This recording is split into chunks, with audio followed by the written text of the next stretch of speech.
Welcome to CG शिक्षा।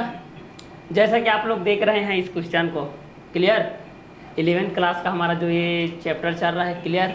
और नाम तो जान ही गए हो गया, पढ़ा रहा हूँ तो इतने दिन से, क्लियर। तो चलिए हम लोग देख रहे हैं क्वेश्चन नंबर 4 को। निम्नलिखित समुच्चयों के सभी अवयवों को सूचीबद्ध करके रखना है हमको, ठीक है। तो ए का वैल्यू यहाँ पर दिया गया है, देखिए हमारे पास ए का वैल्यू दिया है, a equal to x such that x square is less than equal then है आपका 10 और एक्स का बिलोंग कर है आपका आई। यहाँ पर आई से तात्पर्य यहाँ पर क्या है आपका इंटीजर नंबर है। इंटीजर्स नंबर मीन्स होता है आपका पूर्णांक संख्या। पूर्णांक संख्या किसको बोलते हैं? जिसमें आपका प्लस भी आता है, माइनस भी आता है और आपका जीरो आता है, क्लियर। तो ये हो गया आपका इंटीजर नंबर। तो यहाँ पर आपका जो एक्स बिलोंग कर रहा है इंटीजर नंबर पर, मतलब जो हमारा आंसर आएगा वो तो नेगेटिव भी रहेगा, पॉजिटिव भी रहेगा और जीरो भी रहेगा, क्लियर। तो x such that x square यहाँ पर लेस देन इक्वल देन है आपका 10, क्लियर। मतलब 10 से क्या है, छोटी है। चलिए देखते हैं भाई। तो यहाँ पर है गिवन दिया है हमारे पास SOLVE डॉट सॉल्व, ठीक है। हमारे पास क्या दिया गया है, फिलहाल जो दिया गया है उसको मेंशन कर लीजिए। दिया है यहाँ पर a इक्वल टू दिया है यहाँ पर x such that x square is less than equal than 10, जहाँ पर x belongs to i, clear. तो चलिए भाई साहब हम लोग इसको सॉल्व करते हैं। स्क्वायर है यहाँ पर, क्लियर। तो यहाँ पर ये जो आपका x का वैल्यू है ये 10 से कम है, मतलब यहाँ पर आपका 1 स्क्वायर करेंगे तो कितना हो जाएगा 1, 2 स्क्वायर करेंगे कितना हो जाएगा आपका 4, 3 स्क्वायर करेंगे कितना हो जाएगा आपका 9, 4 स्क्वायर करेंगे ये हो जाएगा 16, जो कि 10 से क्या है आपका बड़ा है, ठीक है। तो ये 10 से छोटा होना चाहिए बोल रहा है। 10 के बराबर भी चलेगा और 10 से छोटा भी चलेगा, लेकिन 10 से छोटा कौन है आपका 9 है। मतलब यहाँ पर कितने तक चलेगा ये 1 स्क्वायर 1, 2 स्क्वायर 4, 3 स्क्वायर 9, क्लियर। मतलब एक्स का वैल्यू आपका एक्स स्क्वायर एक्स का वैल्यू 10 से क्या होना चाहिए, छोटा होना चाहिए, 10 के बराबर होना चाहिए, उससे ज़्यादा नहीं होना चाहिए। तो यहाँ पर हमारे पास वैल्यू कितना आ जाएगा, अगर ए इक्वल टू मानेंगे तो यहाँ पर 1 स्क्वायर हो जाएगा, यहाँ पर 2 स्क्वायर हो जाएगा, यहाँ पर 3 स्क्वायर हो जाएगा। तो ए का वैल्यू कितना हो जाएगा आपका 1 हो जाएगा, 2 हो जाएगा आपका 3 हो जाएगा, क्लियर। इस तरीके से अब यहाँ पर क्या बोला है भाई, इन्होंने ये बोला है कि x belongs to i means है आपका इंटीजर नंबर। मतलब कोई भी इंटीजर नंबर है जिसका हम लोग स्क्वायर करेंगे, चाहे वह नेगेटिव नंबर हो चाहे वह पॉजिटिव नंबर हो, अगर उसको स्क्वायर करेंगे तो वो उसका आंसर आपका पॉजिटिव नंबर में आएगा। तो यहाँ देखिए 1 2 3 है, मतलब हाईएस्ट नंबर क्या है इसका 3 है। तो यहाँ पर इंटीजर नंबर करेंगे तो -1 भी आएगा, -2 भी आएगा, -3 भी आएगा और क्या आ जाएगा आपका 0 आ जाएगा। तो इसको अगर हम लोग क्रम से लिखे तो यहाँ पर आपका a का वैल्यू कितना आ जाएगा, यहाँ से अगर -3 -2 -1 0 +1 +2 +3 इस तरीके से रहेगा, क्लियर। तो ये रहा आपका answer. x such that x square is less than equal than 10, x belong कर रहा है आपका i पर। i क्या है आपका इंटीजर नंबर है, मीन्स पूर्णांक संख्या है जिसमें आपका प्लस भी हो माइनस भी हो जीरो भी हो। तो धनात्मक ऋणात्मक शून्य सहित संख्या परिवार को हम लोग बोलते हैं पूर्णांक संख्या। इसको आप लोग क्लास 6 में पढ़े हैं, 7 में पढ़े हैं, 8 में पढ़े हैं, 9 में पढ़े हैं, 10 में पढ़े हैं, 11th क्लास में इसका विस्तारित रूप देख रहे हैं, क्लियर। तो यह था हमारा फर्स्ट क्वेश्चन, क्वेश्चन नंबर 4 का फर्स्ट नंबर। चलिए नाउ सेकंड क्वेश्चन की तरफ हम लोग आगे बढ़ते हैं। अगला क्वेश्चन है, देखिए भाई साहब आप लोगों का b इक्वल टू दिया है x such that x equal to 1/2n - 1, 1 is less than equal than n is less than equal than 5। मतलब जो n का वैल्यू है वह 1 से क्या रहेगा, बड़ा रहेगा और 1 के बराबर रहेगा, लेकिन 5 से छोटा रहेगा, ठीक है। 5 से छोटा रहेगा और बड़ा रहेगा, मतलब 5 से छोटा रहेगा और उसके बराबर रहेगा, बड़ा नहीं रहेगा भाई, clear.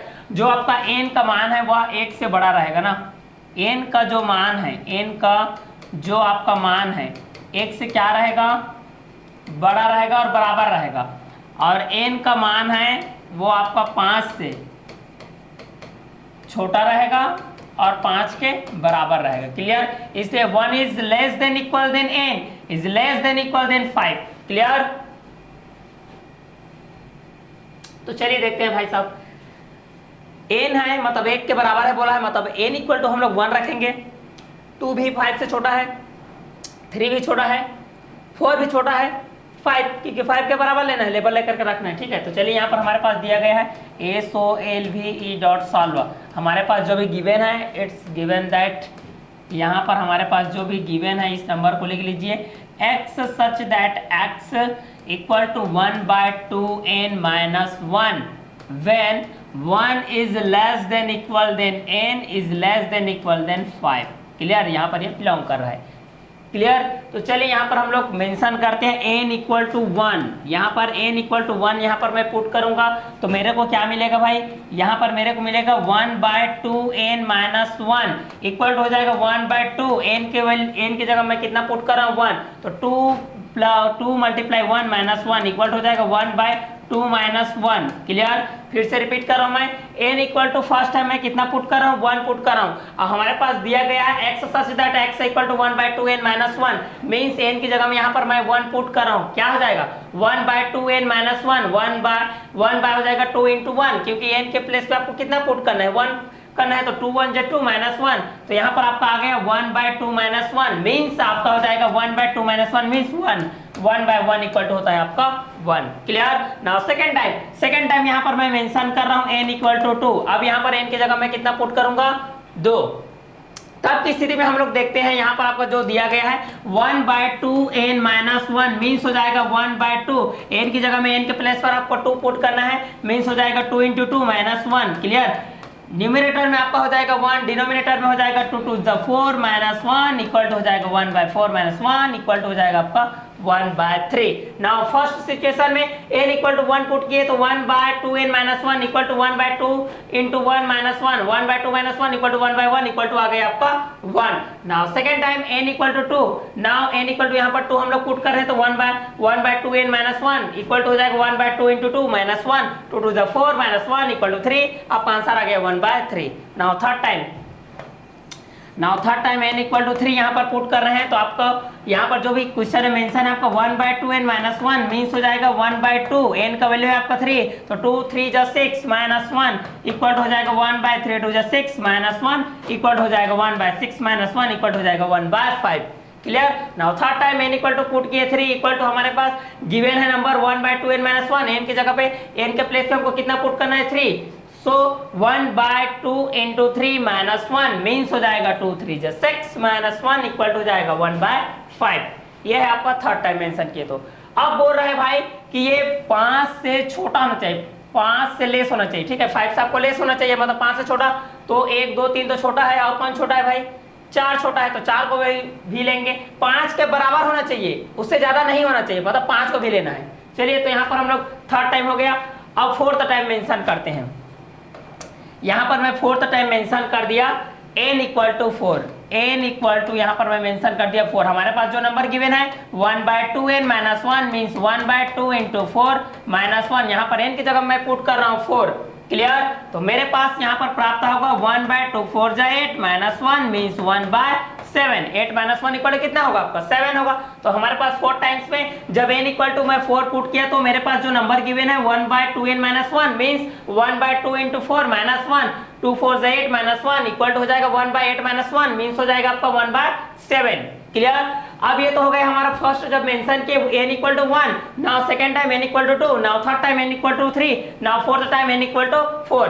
Eight last n equal to हम लोग यहाँ पर फिफ्थ टाइम में मेंशन करेंगे यहाँ पर n इक्वल टू 5, क्योंकि हम आपके क्वेश्चन में दिया गया है कि आपका जो n बिलोंग कर रहा है 1 से आपका क्या है 1 से आपका ग्रेटर है, मतलब 1 से आपका बड़ा है और 1 से बराबर है, लेकिन 5 के बराबर है और 5 से क्या है छोटा है, 5 से बड़ा आपका नहीं है। तो फिफ्थ टाइम से अगर हम लोग n इक्वल टू 5 पुट करेंगे तो हमारे पास जो नंबर गिवन है 1/2n माइनस 1 इक्वल हो जाएगा 1/2n। n मीन्स है यहाँ पर आपका 5, सो यहाँ पर हो जाएगा 2 into 5 माइनस 1 इक्वल हो जाएगा 1/2 5 10। तो 10 माइनस 1 इक्वल हो जाएगा आपका 1/10 माइनस 1 मीन्स हो जाएगा आपका 1/9। क्लियर, तो आपके पास जो क्वेश्चन में गिवन था x such that x equal to 1/2n minus 1 1 is less than equal than n is less than equal than 5। तो हमारे पास यहाँ पर जो गिवन नंबर था x such that x equal to 1/2n minus 1 1 is less than equal than n is less than equal than 5। तो यहाँ पर आपका जो n का मान है वो 1 से बड़ा है और 1 से बराबर है, लेकिन n का जो मान है वो 5 से छोटा है और 5 के बराबर है। सो फर्स्ट टाइम में हम लोग n इक्वल टू 1 पुट किए तो हमारे पास जो नंबर गिवन था 1/2n minus 1 means 1/2 into 1 minus 1 2 1 जा 2 1/2 minus 1 equal to 1/1 means 1। Clear, ये आपको first answer. Now second time n equal to हम लोग 2 पुट किए, so 1/2n - 1 means 1/2 * 2 -1 equal to 1/2 2 4 -1 equal to 1/3। Now third time n equal to 3 put किए तो हमारे पास जो नंबर गिवन था 1/2n - 1 equal to 1/2 3 6 -1 equal to 1/6 -1 equal to 1/5। Now fourth time n equal to हम लोग पुट किए 4, सो हमारे पास जो नंबर गिवन है 1/2n - 1 equal to 1/2 * 4 -1 2 4 8 8 -1 equal to 7, so हमारे पास आंसर आ गया 1/7। At last fifth time n equal to हम लोग पुट किए 5, सो हमारे पास जो नंबर गिवन है 1/2n - 1 equal to 1/2 5 10 -1 equal to हो जाएगा 1/10 - 1 इक्वल टू 1/9। एट लास्ट आपके पास जो आंसर आ गया, इसको क्रमानुसार लिखना है, उचित जगह पर लिखना है भाई। तो आपके पास जो आंसर आ गया यहाँ पर आ जाएगा, यहाँ पर आपका आंसर जो लिख रहा हूँ a इक्वल टू हो जाएगा आपका कितना हो जाएगा, यहाँ पर आ गया आपके पास 1/1 मींस 1 1/3 और 1/5 1/7 एट लास्ट है आपका 1/9। ये रहा आपका आंसर। क्वेश्चन नंबर 4 तक का सेकंड नंबर का ये आपका आंसर है। a इक्वल टू आ गया आपका 1 1/3 1/5 1/7 1/9। आई थिंक ये क्वेश्चन आपको एकदम बेटर से बेटर तरीके से आपको समझ में आ गया होगा। क्लियर, तो चलिए इसी के बेस पे हम लोग देखते हैं नेक्स्ट क्वेश्चन। हमारा नेक्स्ट क्वेश्चन है, अगला क्वेश्चन है c इक्वल टू दिया है x सच दैट x, जहां पर शब्द मिस इस IPPI का अक्षर है इस तरीके से। क्लियर, मिसिस पी ऐसे पढ़ सकते हैं इसको। तो चलिए मैं एक चीज बताया था आप लोगों को, क्लियर, कि हमारे पास दो रूप होते हैं भाई। पहला होता है रोस्टर रूप, दूसरा होता है समुच्चय निर्माण की विधि। तो रोस्टर रूप में क्या होता है, उसको हमको कर्ली ब्रैकेट के रूप में लिखना रहता है। जो भी आपका अल्फाबेट होता है जिसका हमको रिपीट करना रहता है उसको रिपीट नहीं करना रहता। जो भी अल्फाबेट हो, या चाहे वह नंबर हो, नेचुरल नंबर हो, होल नंबर हो, इंटीजर नंबर हो, रेशनल नंबर हो, इरेशनल नंबर हो, या कोई भी रियल नंबर हो, उसको हमको रिपीट नहीं करना है। क्लियर, कोई भी हमारे अल्फाबेट है, जितने भी हमारे 26 अल्फाबेट है ABCDEFGHIJKLMNOPQRSTUVWXYZ, उसको हमको भी रिपीट नहीं करना है। इस तरीके से आपको जो भी नंबर गिवन है, जो भी वर्ड दिया गया है, या अल्फाबेट दिया गया है, ये नंबर दिया गया है, कोई भी होल नंबर है, नेचुरल नंबर है, इंटीजर नंबर है, रियल नंबर है, रेशनल नंबर है, इरेशनल नंबर है, क्लियर, कोई भी प्राइम नंबर है, क्लियर। तो इस तरीके से दिया रहेगा तो आपको एक सिस्टमेटिक रूप में लिखना रहता है, जिसको हम लोग बोलते हैं रोस्टर रूप। क्लियर, तो यहाँ पर इस क्वेश्चन के लिए, थर्ड क्वेश्चन के लिए मेंशन कीजिए SOLVE.solve। जो भी हमारे पास गिवन नंबर है, यहाँ पर क्या गिवन है, इट्स गिवन दैट, यहाँ पर हमारे पास जो भी गिवन नंबर है क्या है, कैपिटल में है M, कैपिटल में है I, डबल S है, फिर I है, फिर डबल S है, फिर I है, फिर डबल P है, फिर उसके बाद है आपका I, सभी कैपिटल लेटर में है। और हमेशा जो रोस्टर को हम लोग लिखेंगे वो कैपिटल लेटर में ही रहेगा, कभी स्मॉल लेटर में नहीं रहता है। इस बात को आप लोग केयरफुली नोटिस करते रहिए। क्लियर, तो चलिए यहाँ पर हम लोग इसको लिखते हैं। तो इसको मान लेते हैं suppose A equal to, clear, यहाँ पर मान लेते हैं भाई सपोज A इक्वल टू, यहाँ पर क्या है, ब्रैकेट, हम लोग कर्ली ब्रैकेट यूज करते हैं इस तरीके से। अब आपको ध्यान देना है कि ऐसी कौन सी वर्ड है या ऐसे कौन सा अल्फाबेट है जिसकी पुनरावृत्ति हुई, जो बार बार आया है, जो बार बार रिपीट हुआ है। क्लियर, तो चलिए देखते हैं भाई M भाई साहब को देखते हैं, M फॉर मैंगो वाले को। क्लियर, तो M भाई साहब तो सिंगल ही है, ठीक है, अभी सिंगल है, इसके पास कोई नहीं है, सिंगल लाइफ जी रहा है, ठीक है। तो ये आपका हो गया M। उसके बाद चल लेते हैं हम लोग I के पास, ठीक है, आइसक्रीम वाला ये आई आपका फर्स्ट टाइम आया है, नाउ सेकंड टाइम आया है, नाउ थर्ड टाइम आया है, नाउ फोर्थ टाइम आया है। बहुत ही संख्या बढ़ रहा है आइसक्रीम वाले का। क्लियर, फिलहाल हमको चारों के पास नहीं जाना है, किसी एक के पास खरीदना है और एक ही का आइसक्रीम हमको खाना है। तो यहाँ पर आ जाएगा आपका आई। क्लियर, आई का काम, M का मैंगो चला गया, आइसक्रीम भी चला गया। क्लियर, चलिए एस आ गया यहाँ पर आपका, ठीक है। अब एस वाले के पास, शॉपकीपर के पास चलते हैं भाई। First S, now second S, now third S, now fourth S. Clear, हमको भी यहाँ पर किसी एक के शॉपकीपर के पास जाना है, एक ही के पास शॉप करना है ना, चारों के पास नहीं करना है। क्लियर, हमको एक ही के पास यहाँ पर जाना है, सामान लेना है। तो यहाँ पर आ जाएगा आपका एस, तो एस भी कट गया भाई। किसी भी संख्या का, किसी भी अल्फाबेट का आपको पुनरावृत्ति नहीं करनी है। पी फॉर पैरट, तोते के पास जाओ, तोते के जैसे आपको रटना नहीं है, यहाँ पर समझना है। पी से तात्पर्य है पैरोट, पैरोट जो कि रटता है, आपको यहाँ पर रटने वाली चीज़ नहीं करनी है, समझने वाली चीज़ करनी है। तो डबल पी है तो भाई एक पी आपको लिखना है। इस तरीके से कर्ली ब्रैकेट में आपका आंसर आ गया A equal to curly bracket capital letter में है आपका M, capital I, capital S, capital P। ये है आपका क्वेश्चन नंबर 4 का थर्ड नंबर का आंसर। तो सभी अपने कॉपी में नोटबुक के साथ, नोट कॉपी के साथ नोट डाउन करते जाएंगे। केवल सुनने का काम नहीं करेंगे, लिखने का भी काम करेंगे। कई चीज़ ऐसी होती है जो लिख करके याद होती है, कई चीज़ ऐसी होती है जो देख करके याद होती है, कई चीज़ ऐसी होती है जो लिख कर देख करके याद होती है, कई चीज़ ऐसी होती है जिसको लिख कर देख कर सुनकर सभी करके फिजिकली मेंटली सभी करके याद होता है। क्लियर? तो सही जगह पर आप लोग अच्छे से लिखिए, नोट डाउन करते हुए चलिए। क्लियर? तो चलिए इसी के बेस पे हम लोग देखते हैं हमारा नेक्स्ट क्वेश्चन हमारा क्वेश्चन नंबर 4। ये मोस्ट इंपॉर्टेंट क्वेश्चन है, 1 नंबर का आता है आप लोगों का। क्लियर? क्वेश्चन बोल रहा है, एनसीईआरटी बोल रहा है भाई d equal to x such that x एक पूर्णांक है तथा -3 is less than equal than x is less than है आपका 7। क्लियर? यहाँ पर मतलब जो आपका एक से बिलोंग करेगा -3 से लेकर के 7 तक आपका बिलोंग करेगा। क्लियर? तो यहाँ पर एक इंटीजर नंबर है आपका, यहाँ पर मैं बताया हूँ कि इंटीजर नंबर में आपका प्लस भी रहता है भाई, माइनस भी रहता है, प्लस भी रहता है, माइनस भी रहता है, और क्या रहता है आपका जीरो भी रहता है। क्लियर? तो जिसमें आपका पॉजिटिव नंबर हो, नेगेटिव नंबर हो और जीरो हो। क्लियर? तो इसको हम लोग बोलते हैं पूर्णांक संख्या। तो जैसा कि हम लोग यहाँ पर देख रहे थे integer number d equal to दिया है x सच दैट x एक पूर्णांक है तथा -3 is less than equal than x less than 7, 7 से छोटी होनी सही। ठीक है? तो यहाँ पर हमारे पास जो पूर्णांक संख्या है SOLVE सॉल्व, हमारे पास जो नंबर गिवन है भाई इट्स गिवन दैट, चलिए पूर्णांक क्या है प्लस माइनस जीरो। ठीक है? तो यहाँ पर दिया है हमारे पास -3 less than equal than x is less than 7। आपका जो वैल्यू है x का वैल्यू है -3 से बढ़ करके है, -3 और +7 के बीच में आपका बिलोंग कर रहा है। क्लियर? तो यहाँ पर हमारे पास जो इंटीजर नंबर है a इक्वल टू मान लेते हैं इंटीजर नंबर -3 आएगा भाई, -2 आएगा, -1 आएगा, 0 आएगा, और यहाँ पर आ जाएगा आपका 1 2 3 4 5 6 इस तरीके से आपका आ जाएगा, क्योंकि 6 आपका 7 से क्या है छोटा है।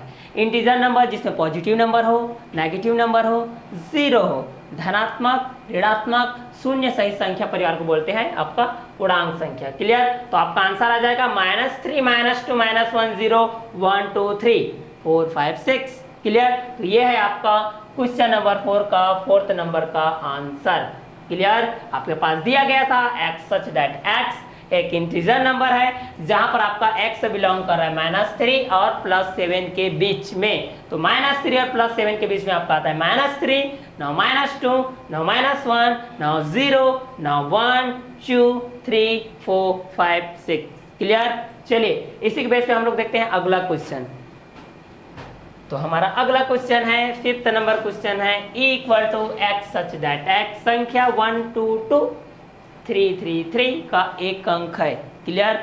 तो यहाँ पर रोस्टर विधि में आप लोगों को ये बताया था कि भाई जितने भी अल्फाबेट होते हैं, जितने भी नंबर होते हैं, उसकी पुनरावृत्ति रिपीटेशन को आपको रिपीट नहीं करना है, चाहे वह कितनी ही नंबर क्यों ना हो, चाहे वह यूनिट नंबर हो, चाहे वह टेंस नंबर हो, चाहे 100 हो, चाहे 1000 हो, चाहे 10,000 हो, चाहे लाख हो, चाहे करोड़ हो। क्लियर? चलिए तो हम लोग इस क्वेश्चन को सॉल्व करते हैं। 5th नंबर को मेंशन कीजिए सभी SOLVE डॉट सॉल्व। हमारे पास जो नंबर गिवन है इट्स गिवन दैट, यहाँ पर हमारे पास जो नंबर गिवन है क्या है 1 2 2 3 3। अब लिखने का नियम क्या है, रोस्टर रूप में मैं बोला था भाई, सपोज मान लीजिए भाई ई इक्वल टू है तो ई इक्वल ही मान लेते हैं भाई। क्लियर? क्या करना है, करली ब्रैकेट यूज करना है, जिसको आप लोग बोलते हो भाई सर्पिलाकार को करली ब्रैकेट, वर्गाकार क्या बोलते हो मंझला कोष्ठक। अच्छा कोष्ठक कितने प्रकार के होते हैं, कोष्ठक 4, रेखा कोष्ठक, छोटा कोष्ठक, बड़ा कोष्ठक, मंझला कोष्ठक होता है ना। तो यहाँ पर हम लोग ये सर्पिलाकार कोष्ठक को सर्प की भांति ही ऐसे। क्लियर? इसलिए इसको हम लोग करली ब्रैकेट बोलते हैं। अब यहाँ पर देखिए रिपीट 1 कितना टाइम्स आया, 1 टाइम्स आया, इसलिए 1 ही आया, चाहे कोई कितना टाइम आए भाई उसको हमको मतलब नहीं है। क्लियर? यहाँ पर 2 आपका कितना है 2 टाइम्स है, तो यहाँ पर तो 2 ही आएगा। 3 टाइम्स है मीन्स यहाँ पर आ जाएगा आपका 3, तो आपका आंसर आ जाएगा कर्ली ब्रैकेट में 1 2 3, क्योंकि इसमें कोई भी अल्फाबेट का, कोई भी नंबर का आपको रिपीटेशन नहीं करना है, उचित जगह पर उचित चीजों के साथ इसको लिखना है। सो आपका 5th नंबर का क्वेश्चन बोल रहा है e equal to x such that x संख्या 1 2 2 3 3 3 का एक अंक है, तो इसको आपको लिखना था। तो आपका जो आंसर आ गया वो क्या हो गया 1 2 3। क्यों 1 2 3 आया? क्योंकि हमको जो भी डबल संख्या दिया गया है उसकी पुनरावृत्ति आपको नहीं करनी है। क्लियर? तो इसी के बेस में हमारा अगला क्वेश्चन है क्वेश्चन नंबर 6, जहां पर g इक्वल टू था x such that x is belongs to natural number, x संख्या 5 का एक गुणक है तथा x आपका बिलोंग कर रहा है आपका 400 से लेस देन है। ठीक है, मतलब 400 से आपका क्या होना चाहिए? कम। लेकिन यहाँ पर एक क्वेश्चन बोला है कि 5 का गुणक होना चाहिए, तो 5 का आपको मल्टीपल नंबर अगर हम लोग यहाँ पर देखेंगे ए सो भी जो 5 के टेबल में आता है भाई 5 10 15 20 25 30 35 40 45 50 55 60 65। क्लियर? तो यहाँ पर अगर मैं लिख देता हूँ तो कितना हो जाएगा 5 10 15 और 20 25 और क्या हो जाएगा 30 35 40 45 50 55 60 इस तरीके से बढ़ता जाएगा। अब गुणा क्या बोल रहा है तो यहाँ पर आपके पास हो जाएगा 5, तो 5 स्क्वायर कितना हो जाएगा 25। नाउ सेकेंड है आपका 10, 10 स्क्वायर कितना हो जाएगा भाई 10 इंटू 10 मीन्स हो जाएगा आपका 100। क्लियर? उसके बाद देखते हैं 15 का कितना हो जाएगा यहाँ पर 15 इंटू 15, तो 15 स्क्वायर होता है आपका 225। नाउ 15 के बाद 20 देखेंगे तो 20 कितना हो जाएगा आपका 20 के स्क्वायर 400 हो जाएगा, क्योंकि ये 400 के बराबर नहीं है बोल रहा है, उससे छोटा है बोल रहा है, इसलिए आपका आंसर आएगा 5 10 15। क्लियर? यहाँ पर आएगा आपका 5 10 15। तो मान लेते हैं z इक्वल टू हो जाएगा आपका करली ब्रैकेट 5 10 और हो जाएगा आपका 15। क्लियर? यहाँ पर करली ब्रैकेट यूज कर लीजिएगा। क्लियर? अगर 20 करेंगे तो 20 का स्क्वायर होता है आपका 400, ये नहीं आएगा। तो ये रहा आपका 6 नंबर का क्वेश्चन का आंसर। क्लियर? तो ये था हमारा फर्स्ट एक्सरसाइज का लास्ट क्वेश्चन। क्लियर? इसके बाद आप हम लोग सेकेंड एक्सरसाइज देखेंगे। क्लियर? तो ये आपका फर्स्ट एक्सरसाइज है। फर्स्ट एक्सरसाइज में हम लोग रोस्टर रूप को देखें, समुच्चय निर्माण की विधि को देखें, उसके बाद समुच्चय निर्माण की विधि को किस तरीके से लिखा जाता है, रोस्टर रूप को किस तरीके से लिखा जाता है। और अभी तक आप लोगों ने हमारे वीडियो को लाइक नहीं किया है तो वीडियो को लाइक कीजिए, हमारे चैनल को सब्सक्राइब कीजिए। और अभी तक आप लोगों ने सीजी शिक्षा ऐप को डाउनलोड नहीं किया है तो डिस्क्रिप्शन में जाइए, वहाँ से लिंक पे विजिट कीजिए, वहाँ से आप हमारे सीजी शिक्षा ऐप को डाउनलोड कीजिए। क्लियर? और हमारे वीडियो को देखते हुए कमेंट्स करना ना भूलिए। क्लियर? तो ये था हमारा फर्स्ट एक्सरसाइज। सेकेंड एक्सरसाइज को हम लोग नेक्स्ट वीडियो लेक्चर के साथ मिलते हैं। क्लियर? सेकेंड एक्सरसाइज में हम लोग देखेंगे समुच्चय के प्रकार, रिक्त समुच्चय, परिमित समुच्चय, अपरिमित समुच्चय। क्लियर? तो चलिए आज की क्लास हम लोग यहीं और करते हैं। Okay bye, have a nice day.